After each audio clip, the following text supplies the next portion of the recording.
Maybe the G31 Arc is actually underrated. If community tracking sites are right, it sits at around a 1% pick rate. That sounds about right. I almost never see anyone use it. At first glance, that also makes sense. It feels messy, unpredictable, and easy to write off. But after testing it more, I do not think the answer is that obvious.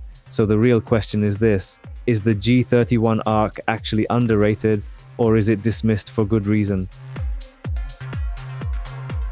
The G31 is a throwable from the Control Group Warbond. It's on page 3 and costs 65 medals.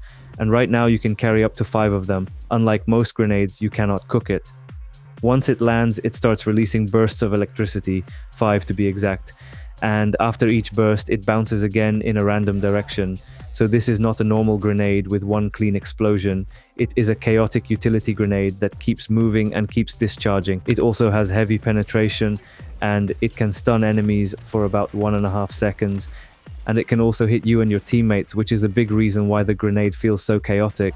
But it does have one big limitation. Its demolition force is not enough to destroy bug holes or fabricators. Most people probably dismiss the G31 for a very simple reason. It does not feel reliable, the bounces are random, the electricity can hit targets you did not want to hit, and sometimes it can also hit you or your teammates if you are standing close. But even if not, if it's left unsupervised, it can bounce toward you multiple times, striking you. So, unlike something like a thermite or a stun grenade, its usage is more complicated and messy.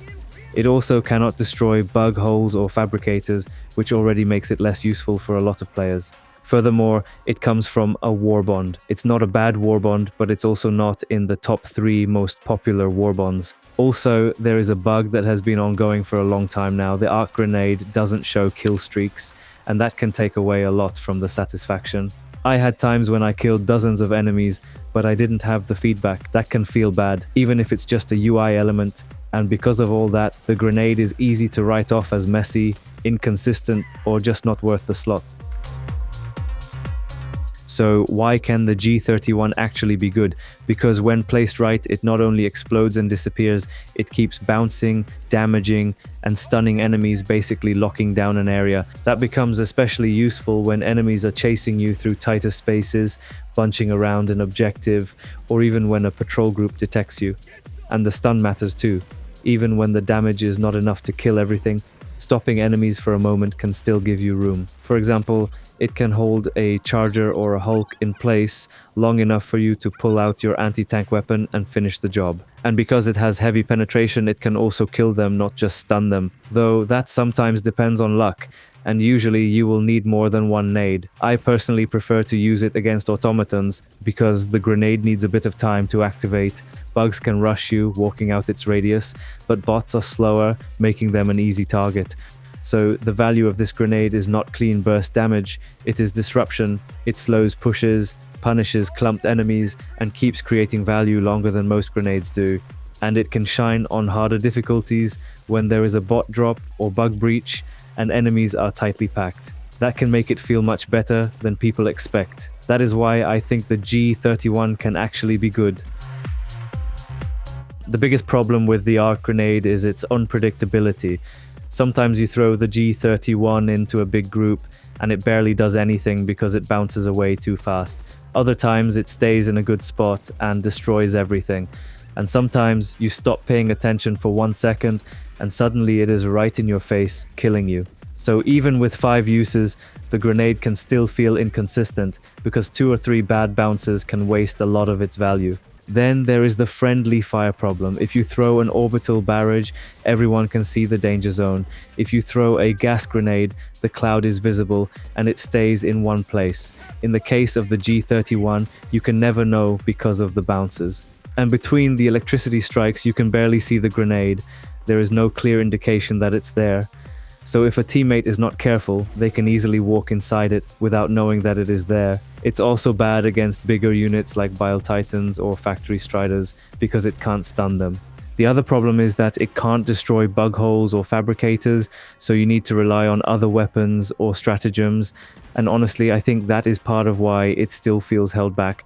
I think reducing the momentum of the bounces and adding more destructive power to destroy bug holes and fabricators would make this grenade way better, to the point where it would be a common pick. I think the G31 makes the most sense in missions where enemies tend to bunch up. For example, on higher difficulties or on city maps with tighter corridors. It also feels better against slower enemies. It can work against Terminids too, but I would much rather bring it against automatons. It also helps a lot if you are playing with a pre-made team. That way, they are much less likely to get killed by your angry bouncing beans. Compared to other grenades, the G31 is much less direct. A thermite is cleaner, a stun grenade is more reliable, and something like gas is easier to read. So the G31 is not really the safe option. What it gives you instead is chaos that can actually work in your favor. It can keep stunning, keep bouncing, and keep affecting the same area longer than most grenades do.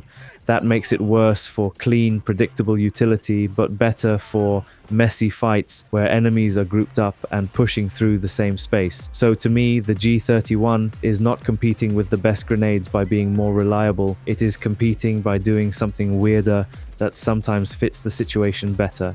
The biggest mistake with the G31 is expecting it to behave like a normal grenade. If you really want to build around it, I would strongly recommend a supply pack. That gives you much more room for bad bounces, because even if one grenade does not land well, you still have more to work with. If you are worried about the electricity, you can also bring armor with the electrical conduit passive to reduce the damage. I would also recommend bringing something that can still destroy bug holes or fabricators.